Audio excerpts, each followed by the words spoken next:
the fucking Svengoolie of the week.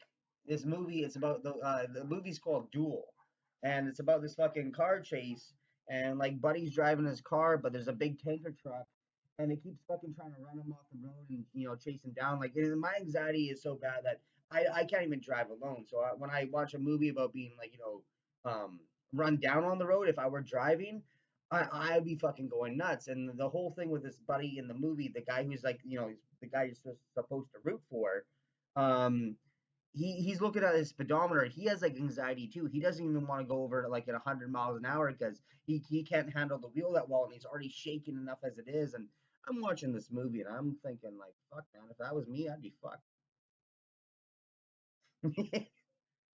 What's that? I got like the real lemon juice. That's the stuff that's it says real lemon. It's in the green and yellow bottle. Yeah, yeah, yeah. I think I got like maybe like the bottom quarter of it, but you can have the rest of it if you need it.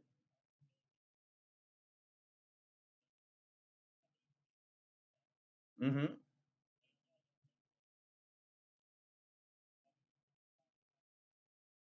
Okay, well, oh, that was a good neck pop. Trying to kink my neck out at the same time. I can hook you up the lemon juice when you come on over. Just give me a ring when you're here, and I'm just gonna do a quick podcast quickly. All right. Okay, well that gives you time to do my show. All right, well, rock on, buddy. I'll see you when you get here. All right, ciao. Peace. So that's a shout out to Tamron. Fucking, this is the just out of my mother's basement and into your heart podcast show. Welcome, how's it going, buddy? I'm wearing flannel. I'm not ripping off my buttons, but my shirt buttons up like that. How are you all doing? So, like I said, I was watching a movie just now, and I have anxiety. I don't want to watch a movie where someone's trying to run you off the road because, like, goddamn, if that was me, I'd be fucked. I'd be fucked. It's not like, in karate where I get to fucking be like this with a motherfucker and, have my arms all fucking out and, like, come on, try to hit me in the face. Come on, like, seriously, like, get your shot at my face right now. Like, where's your fucking clean shot gonna fucking happen? Is it here? Is it here? No, no, it's not. Because I'm fucking with you. I'm weaving, I'm dodging. I'm fucking. Can't do that when you're in a fucking car on the side of the highway in the butt fuck middle of nowhere in the fucking desert. The movie Duel by Steven Spielberg, watch it. It's great. It was a meant for TV movie, but it got a theatrical fucking release later on once it had a bunch of success. And that was the version I was watching. I'm taking a break from it right now. Spend time with you motherfuckers. So this week has been interesting because I just finished watching a great wrestling pay-per-view. You know how this show goes. We talk about wrestling. We talk about me playing Pokemon for fuck's sakes. And then we talk about a story my mom did, and then you know we talk about shout outs, and then I wrap the show up, and then we're done. Okay, this is gonna be a very fast, a very fucking straight to the point show because I do want to go back to my anxiety ridden movie. Okay, I've had a couple of drinks. Not to mention, you heard me be on the phone. My buddy's gonna come over. We're gonna hang out. He has some fucking weird people knocking on his door doing nicky nine doors. I might go have a couple more drinks and try to catch these little bastards. Okay, I'm talking about the big, fucking oversized fish nets you need from fucking like to catch a dolphin or some shit, maybe a shark. A Boston shark. Like, you're gonna catch a shark, okay? You have those fucking big nets. I'm gonna want to bring one of those over to fucking Cameron's house and catch these little fuckers. And when they're in the net on the road, and I've chased them down, and I'm like, hi yeah, motherfucker, hi yeah, karate style, like fucking rock, paper, scissors in the eyes. I'm doing like that. That's actually my technique. It's called rock, paper, scissors. You punch them, you slap them, you stab them in the eyes. Works every time. You'll win every fucking karate fight you ever get into if you do the rock, paper, scissors strategy. Back to the story though. So I have the fucking net. I'm catching this motherfucker in my imagination because no one's playing Nicky Nine Doors on my fucking friends.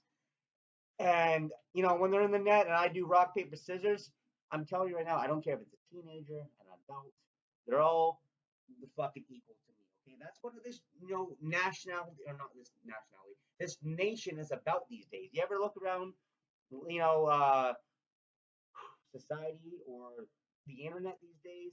Everyone's about equality, okay? Young, old, short, tall, you gotta fight them all. So you play Nicky and Nicky Nine Doors on my friend's house, I'm coming for you. And I'm coming for you hard. Yeah! Just kidding. They might be minors. I take that back. Anything that can be held against me in a court of law, I plead the fifth. Fuck. Anyways, let's talk to something that's less incriminating. Pokemon. So this fucking week, I got a new Nintendo 2DS, and it's not like the new one. Like there's actually one that literally has a subtitle: New Nintendo 2DS. No, my old one broke, and I bought one to replace it. And the one that broke had my brother Jaden account on it. And if you know, guys know, my brother Jaden passed away in 2016, May 6th of cancer. And my old 2DS or 3DS had his account on it, and I still have the sign-in information and all the stuff to get his account back. And was trying to do that, this week. And I talked to them on the phone. They gave me a fucking reference thing to do over the internet on the email. I fucking do the email thing, and I get back less than 24 hours that they denied that they're gonna give me the account back, and I'm like, man, like what the fuck, Nintendo? Like been good to me, Nintendo. I've been good to you. Like, look at this fucking tattoo here. Okay, that's not a fucking tattoo of someone who's been treated bad by a company. This fucking tattoo right here is not a fucking tattoo of a guy that's been treated bad by a company. Like I can tell you stories right now. Like this one time, I bought Batman. Fucking it was on the Wii U. It's coming to me. It was Arkham City, and the day I bought Arkham City, it was full price. The next day, I go onto the eShop because I had about $5 left, and I wanted to see what kind of game I could buy. And I see the fucking same game I bought the day before is on 80% off. I'm like, oh, motherfucker. And I actually called up Nintendo, and this is a true story. I called up Nintendo. I told them what happened. Explained like, hey man, I think it's kind of unfair that I bought this game less than 24 hours ago, and now it's on sale for 80% off. They gave me a $40 voucher. I've literally had such a good standing with Nintendo for years where there's certain games where back in the day they'll give a demo out, and usually when you buy a demo or sorry, download a demo on Nintendo, you get a few amount of times to play it, and then you have to re-download it again because they're not like on PlayStation or Xbox where you download a game for a demo, you get to have it until you delete it off. Nintendo automatically deletes your demos after a very short amount of plays. It's like 7 or 10, I believe. But very so often, if you have a really good standing with Nintendo or a great account with them, they'll let you have a special download where you get a game and you have it forever, especially if it's demo. The demo games usually work with the main game. The game I'm talking about, sorry, I'm getting a little tongue tied here. I should have a glass of water. But I have Smash Brothers for the Nintendo 3DS, and I have it for the demo version. Mine's the permanent download. Enough said. That means you have a good Nintendo account when you have that game. I also have the Four Swords Legend of Zelda game permanent download, and that game is so obscure and rare. If you have that, you had to be part of Nintendo Club. I have that on my 3DS.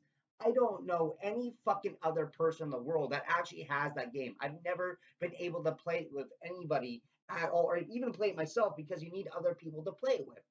No one else I know has that kind of level in Nintendo. Like, when you go to EV games, you got like bronze, silver, gold, and platinum level membership. I'm fucking god tier, okay? Like, I'm in fucking god mode when it comes to Nintendo, when it comes to that shit. When I talk to the representatives on the phone, these people are fucking great to me because I understand, hey man, you're just a cog in the wheel like I am at my job half the time.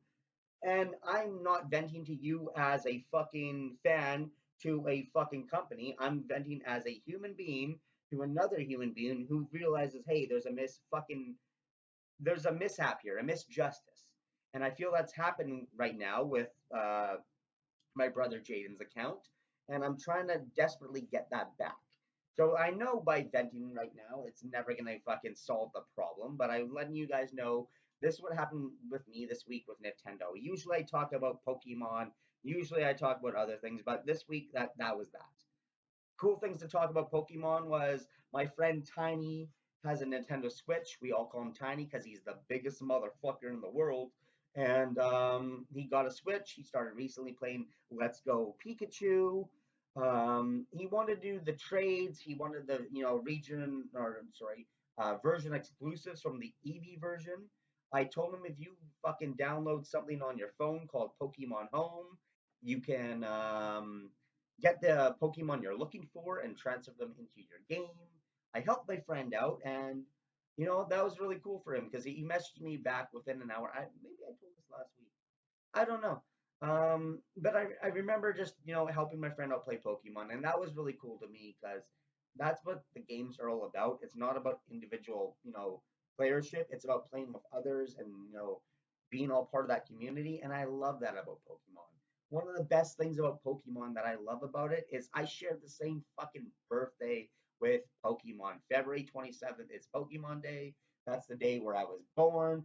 I go fucking nuts every year. It's like my own fucking goddamn day to skip work and fucking play video games and catch creatures and fucking battle monsters and fucking trade with friends and meet new people and bond over fucking this thing that was a big fucking Pokemania almost 20 years ago, and I just love it so much. Maybe more than 20 years ago. I can't remember right now. I'm fucking getting old and senile, and I'm only 30. So wrestling this week. Wrestling was great. I just finished watching the fucking Elimination Chamber pay per view. Um, Honestly, the Elimination Chamber matches, I didn't give two flying fucks for.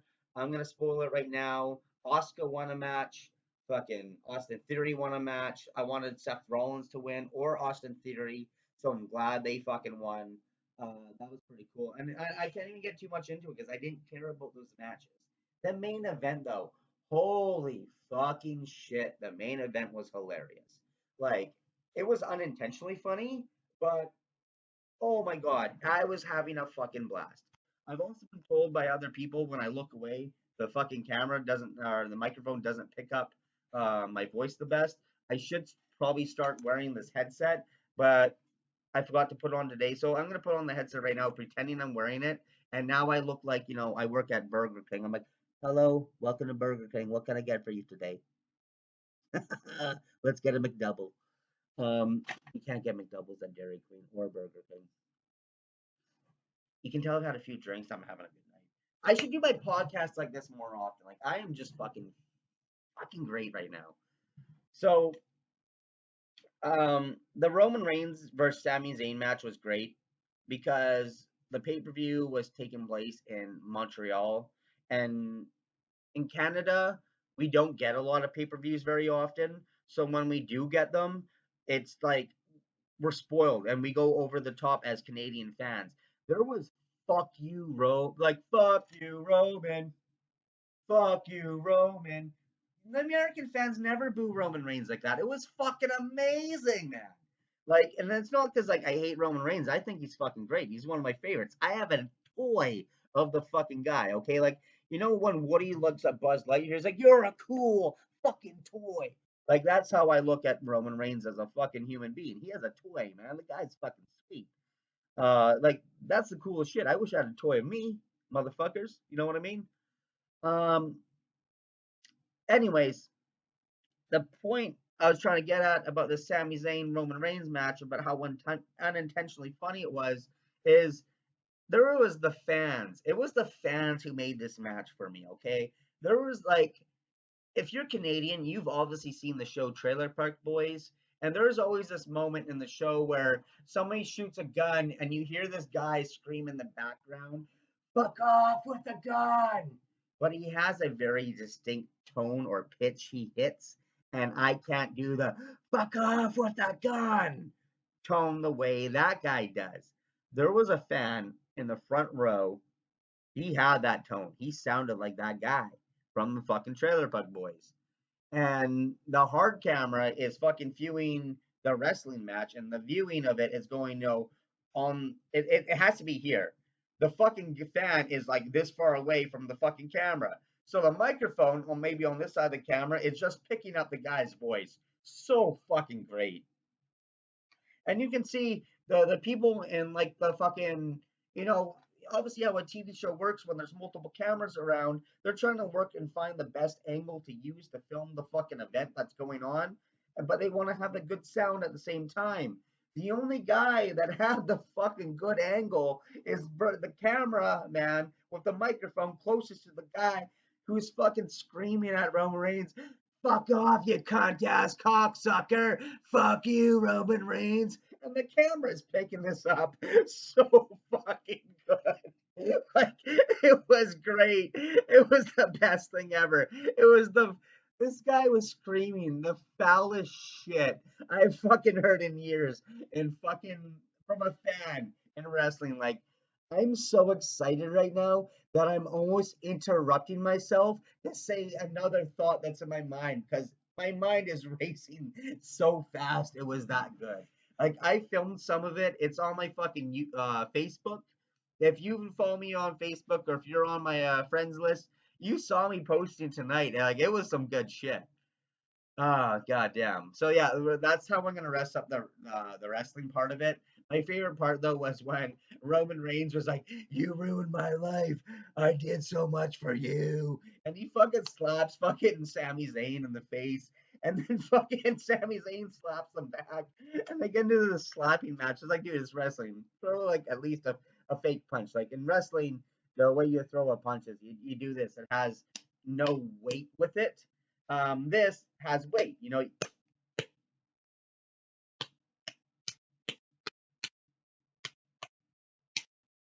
you might have been able to hear the difference of when I changed my fist from this to this.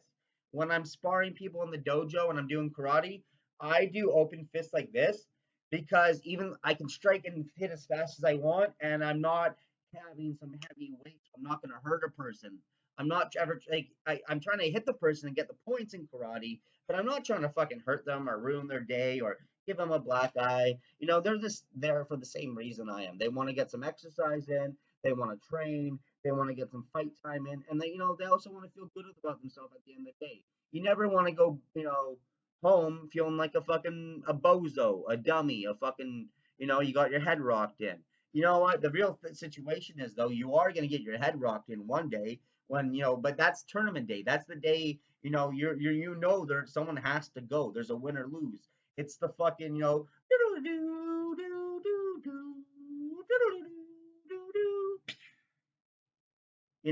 that's the day you set up for. And you either sign up for the tournament and you sign your name on that fucking line, you fucking give the fucking money to participate, and you sign up for that shit. I got fucking medals. You know what I mean? Like I've only came in third a couple of times, but I had to compete to get that third place. I've done it twice. I've never got first. The crazy thing about never getting first is the person I fucking lost to ends both times. Both motherfucking times. The person I lost to beat the next person and won first place. So did I technically come in third or did I come in second? Because if the spots were switched and I fought him, I would have got second place. But because that guy, got to go after me, he gets second place. So was I third or was I really second? And then it blows your mind because you're in the dojo one day and you spar with them and your progress has came a bit of a way. And then you get the win on them and you're like, dude, I didn't beat you fucking 4 months ago, but I beat you today. Fuck. it's it's crazy. So that's why wins and losses sometimes can't go to your head. Don't beat yourself up if you're in physical sports and you lose. Okay, losing is part of the fucking game. By design, winning and losing, somebody has to win, somebody has to lose. Maybe it wasn't your best day. Maybe you didn't have enough vitamin C for your energy. Okay, but don't ever give up. Just keep on fucking doing. Keep on fucking motivating yourself and keep on fucking grinding. You know why? Because the Macho Man Randy Savage would have said, "The cream always rises to the top." So this is the best part of the show. This is where we talk about something my fucking mom did, and this is why we all tune in. Just shit my mom did. So this week, I'm gonna pull from the fucking mighty notes. I know some people wanted me to talk about the taco story. By the way, my parents didn't ever season the fucking meat they cook for tacos with anything. Like no salt, no pepper, maybe some shredded onions if I was lucky. And they had these taco kits. Never put the fucking taco seasoning into it. So we might as well have just had boiled motherfucking tofu for fucking filler with our lettuce, tomato, and cheese and a hard shell taco. Okay, like you know that episode of King of the Hill where he's like, "Yo, man, taste the meat, not the heat." But then the buddy on the phone, who's like a drug addict, fucks it up. He's like, "Taste the heat, not the meat." That was what it was like eating dinner at my fucking house when we had tacos growing up. Okay, done deal. Story over. Let's get to the fucking other one I wanted to talk about today. We're gonna get at the top of the list. It's this is a good story. So just shit my mom did fucking up pierogies. Part 17, 18, whatever number we're technically on now, even though this is episode 3. If you've been following me since the beginning when this is on Facebook, you know we're in the part 20s now. If you're following me on YouTube, you know this is episode 3. From this point forward, we're all just going by YouTube chronology. So this is now, I guess, technically part 2. Makes sense of that one, eh? Like, if you ever followed the Final Fantasy video games, you know about the chronologically confusing order of those games. Like, for example, our Final Fantasy 4, I think, is their Final Fantasy 6 in Japan. Shit like that. We're literally on that level of continuity fucked up levels here on this channel. Like, ooh. Anyways, when I had moved out of my parents' place, my mom was not living at home at the time because she had, oh god, where to even start this story? I am actually fucked for words here. Because like back in the day, my mom would always fucking threaten us if we didn't behave to her liking, that she was gonna run away one day and never come back. So like before I'd even moved out, my mom actually fucking left home, like full on cheated on my stepdad with one of my brother Jeremy's friends, no doubt. The guy's name is Corey Pratt. You'll remember the last name Pratt. If you remember a guy named Darnell Pratt, he ran over Grant to Patty.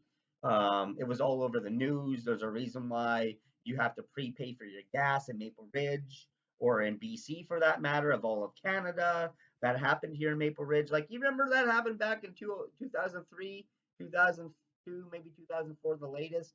Around that era, Grant DePatty got ran over. Yeah, my mom decided to fucking date or cheat on my stepfather with that guy, the murderer, younger brother. Like,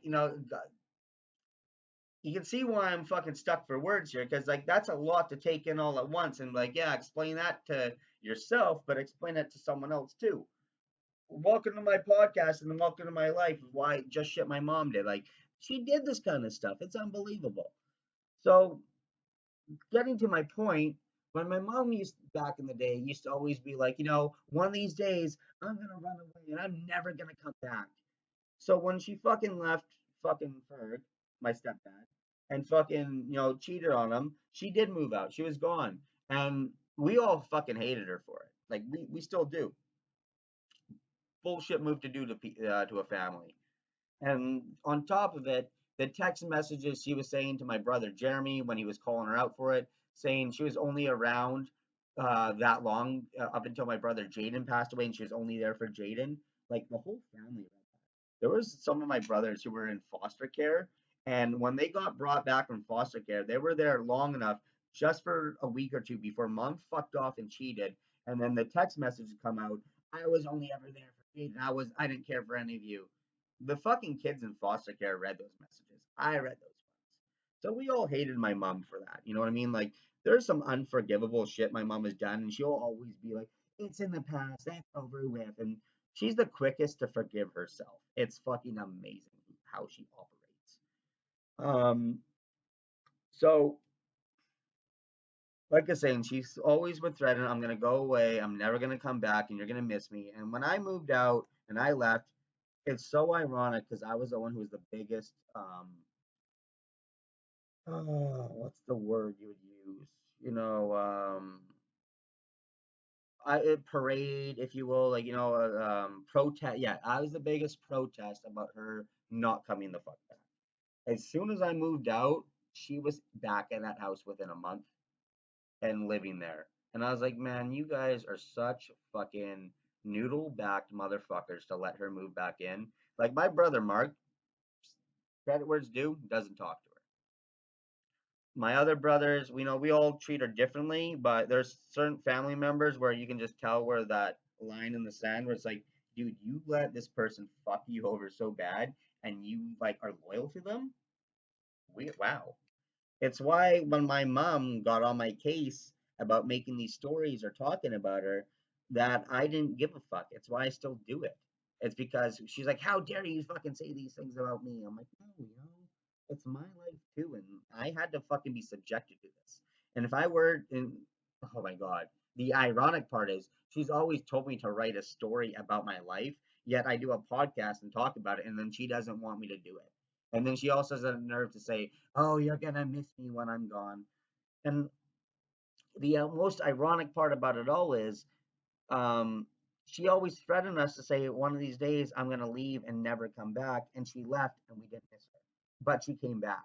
And I've actually pointed that out to her. I've actually said this to her face, called her out on it, and you know what?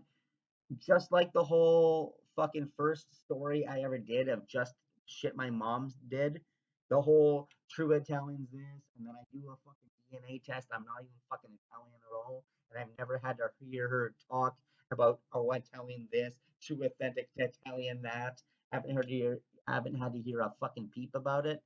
I haven't had to hear her once ever fucking say, "You're gonna miss me when I'm gone," or, "One of these days I'm gonna run away and I'm never gonna come back," because she fucking did it. We didn't miss her, and she did come back. So her bluff has been called, and all these years growing up, my mom's been trying to give me guilt trips and ultimatums, and to find out that her word isn't worth a penny, and she still demands respect out of me, as if her word has fucking value. I don't know, just shit my mom did. Anyways, that's the way I'm going to end the show this week. I forgot to give out some fucking shout outs, so I'm going to give a shout out to Rosie Parent. We were talking about food and some wine right before I started the show. I didn't really remember or retain what I was actually talking to her about. It was literally on the phone on Facebook. My friend Robin, though, and Rosie are starting a wine club. So if anyone would like to join that, I am giving a shout out to them this week. If you would like a shout out on the show or any type of advertising, let me know. I do not charge very, very, very much for it. It'd actually be probably $2.50 or $5 if your fucking advertisement is over a minute long, but I will fucking talk about it on this show. Thank you very much. This has been the Just Out of My Mother's Basement podcast. Blasting off again. Take care. Adios, amigos.